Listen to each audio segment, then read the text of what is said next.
If you watch my normal content, then this video probably seems pretty strange to you. But I've been playing a lot of Skyrim for an upcoming video, and I've been streaming Morrowind multiple days a week. Plus, I just had to scrap a ton of footage for Mount & Blade 2 Bannerlord due to some corruption. All of this has got me thinking a lot about directional combat in video games, and I believe that this system will be perfect for the Elder Scrolls 6. So, in this video, I'm going to go over the combat of 5 games. The 3 Howard Elder Scrolls games, Morrowind, Oblivion, and Skyrim, Dark Souls, which is often held as kind of the gold standard for what video game combat should be like, and Mount & Blade 2 Bannerlord. Then I'm going to attempt to synthesize these systems into what I believe will be the perfect balance for the Elder Scrolls 6 combat system. This video will not be about the magic or stealth of Elder Scrolls 6. I'm going to save those discussions for another video, however, I will touch on them minorly when relevant. Magic needs a lot of work, and Skyrim's stealth could go in mostly unchanged, and I'm sure a lot of people would be very happy about that. Let's start with the game I'm sure most people have played, Skyrim.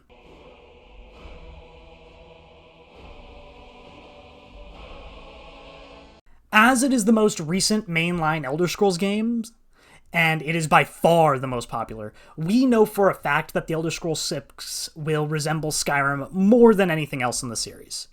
The things I really like about Skyrim's combat are the two-hand system, which doesn't really have an official name in the game, but what I'm referring to is being able to choose what your character equips in each of their hands. It's a fantastic system. You can have a sword and a shield, a sword and a spell, a sword and a sword, a spell and a spell and a shield. However, you can't put a shield and a shield on, so terrible system, 0 out of 10 would never use. This system is incredibly customizable and leads to a lot of interesting characters that can play pretty differently from one another. However, it breaks down when it comes to two-handed weapons and spells. On the surface, I agree with the concept. Equipping a two-handed weapon should limit your versatility but increase your damage. However, with the exception of archery, the damage increase isn't enough to justify the loss of spells or the defense provided by a shield. You can't even hold a torch for light. In fact, because of the much quicker swing speed and the smithing skill, DPS of one-handed weapons actually outscales that provided even by a legendary Dragonbone Warhammer, which the game implies should be the highest DPS weapon in the game. The only exception is when fighting hordes, where sideways power attacks from a two-hander does increase your DPS because of the multiple targets you're able to hit. However, Skyrim does not often have encounters where you're fighting more than like 3 enemies at a time, so this power attack doesn't really come into play that much.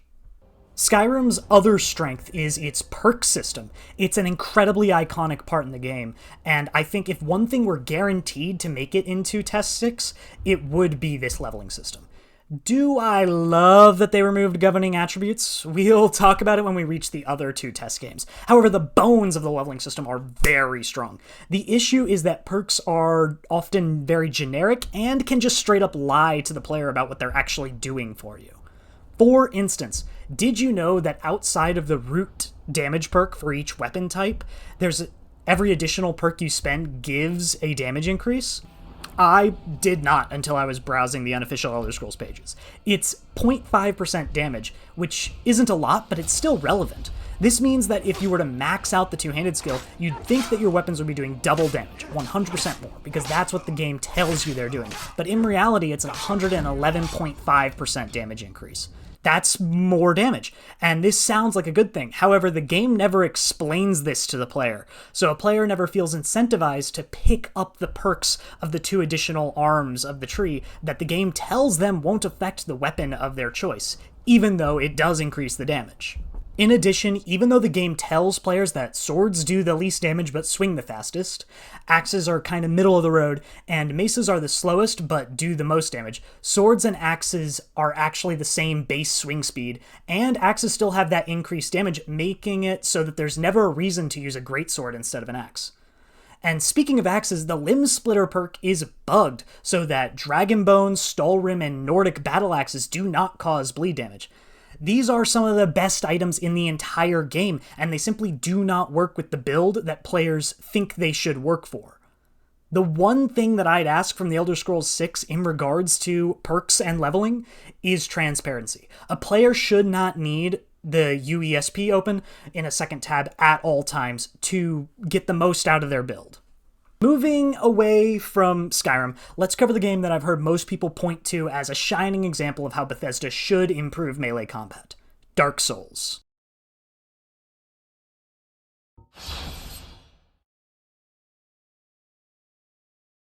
I could not disagree with this take more. And don't get me wrong, I love FromSoft games. In fact, you can watch me play through all of Dark Souls and Bloodborne while drinking copious amounts of whiskey and other intoxicants on this very channel. It's an incredibly fun time. I love the series. However, it just doesn't fit with the design philosophy of the Elder Scrolls. Dark Souls combat is designed to be inherently challenging, like you are constantly fighting against impossible odds. In the Elder Scrolls, your player character is supposed to feel like the strongest thing on Nirn by the time you reach like level 20. It's a power fantasy. And that's not to say Dark Souls isn't a power fantasy. It certainly is, but the power fantasy does not come from how strong you are, it comes from how strong the things you are fighting are. Playing Skyrim on Legendary difficulty is not challenging due to enemy tactics or positioning or increased spell variety. It's difficult due to the decreased damage that they take from the player and the increased damage that the player takes. The one thing I'd like to see from the Souls games brought into Test 6 is weapon variety. Each weapon has a unique moveset and feels very different to use. An axe feels very different from a longsword, which feels different from a dagger, which feels different from a spear, so on and so forth. The ability to parry and riposte would also be interesting, but I'm not sold on that idea.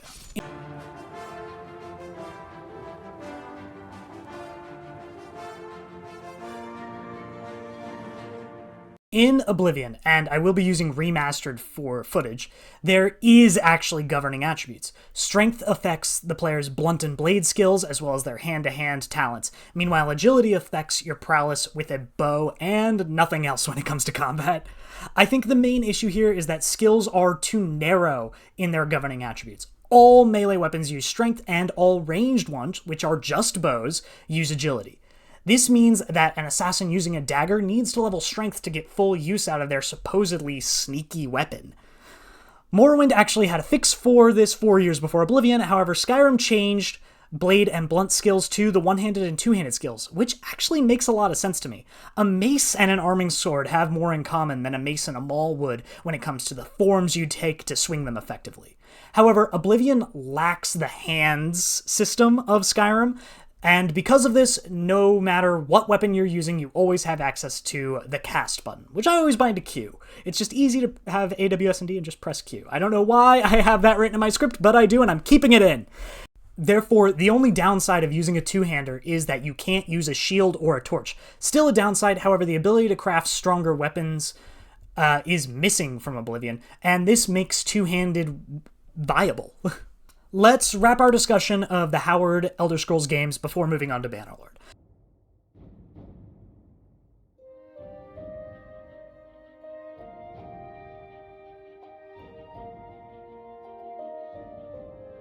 I'm sure everyone is tired about hearing about it in Elder Scrolls sessions, but Morrowind's directional combat actually mattered.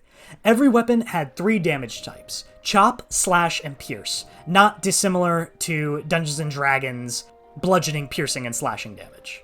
And you controlled which attacks you used by moving.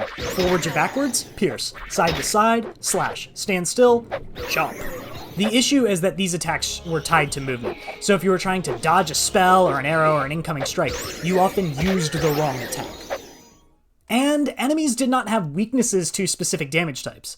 This is why most folks just toggled on the always used best attack feature at the beginning of the game and never turned it off. But if you didn't, some weapons like axes were better at chopping, while spears were better at piercing. I think that this is a very strong system and should be incorporated into the Elder Scrolls 6. Morrowind also had governing attributes like Oblivion, but they made a big difference outside of just damage numbers. Strength affected your blunt weapons, axes, and long blades. Agility affected blocking, archery, and light armor. Endurance affected medium, heavy armor, as well as spears. Speed affected athletics, and short blade. This meant that a player could really customize an interesting build through the combination of major and minor skills as well as their favored attributes. This has nothing to say about how attributes also affected you outside of combat. That will be saved for a different discussion.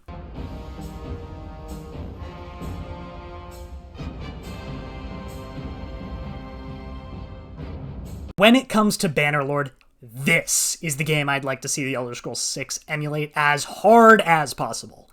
It has everything. Individual skills with perks, governing attributes, fun and powerful mounted combat, distinct and interesting weapon types, and most importantly, directional combat. In Bannerlord, when you move your mouse left, your sword actually swings left. When you do the same for moving right, when you move down, your sword is an overhead chop, and when you move up, it's a little stab. In addition, you can hold the right mouse to block, which is also directional. This makes shields very strong because they cover a larger part of your body. However, a skilled player can block effectively with a two-hander as a trade-off for the massive damage increase. In addition to all this, weapon variety actually matters. For example, an axe does increased damage to shields, potentially causing them to shatter, while a spear does massive damage to cavalry. And it all works really well on controllers too, using the right stick for directional inputs along with camera movement instead of the mouse. I believe that if Bethesda Game Studios can synthesize Bannerlord's directional combat, mounted combat, and weapon variety into Skyrim's two-hand system with its perks, and finally add in Morrowind's governing attributes all into Elder Scrolls VI, we would have the perfect combat system for a fantasy immersive sim RPG. But the Elder Scrolls has always had three pillars when it comes to the dispatching of your enemies, and I've yet to go in depth on stealth or magic playstyles. So if you want to hear me talk more about what I think the Elder Scrolls VI can do to improve in these areas, please subscribe. I'm already in the drafting stages of those scripts. But before I get to that, I've got a massive Skyrim project I need to wrap up. The footage alone for that is over 2 terabytes, so please be patient. It's going to be a fun one. In the meantime, I'm streaming Morrowind here on YouTube and over on my Twitch channel all the time, constantly. Always doing Morrowind streams. So I'd appreciate if you drop me a follow over there. I love that people enjoy the VODs, but I need more consistent live viewership if I'm going to make it a regular thing. If you want to support me financially, which you do not have to, my Buy Me a Coffee link is in the description below the video. See you guys in the next one. Peace.